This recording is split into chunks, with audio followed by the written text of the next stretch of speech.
it's a great place to serve, a great place to, to your point, to kind of sunset the career, because one thing that USASOC has been trying to do a much better job of is helping with the transition process.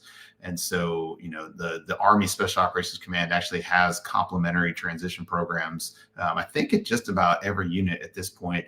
And so you have the DoD mandated, TAP process, but then the units have folks that are trying to help as well.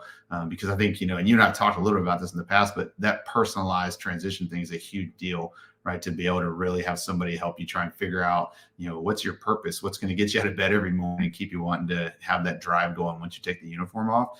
And it's a really hard mission to do. And TAP, unfortunately, is just, they're not resourced the way they need to be to accomplish that mission, right? So being in one of those units that has the opportunity to help that way, it's a huge opportunity when you're coming out to be able to have that assistance. So that's where having some external help to really start to personalize some of the transition processes helps foster that successful piece. And honestly, that's one of the biggest things when we start talking about things like suicide prevention, right? Like having worthwhile employment, that's a huge part of it, right? Like if you can start doing those things, and that's a preventative measure, right? That helps you from going down all those rabbit holes of the stress and, having fights with, your family members about money and why you're on the couch, like all that kind of stuff, right?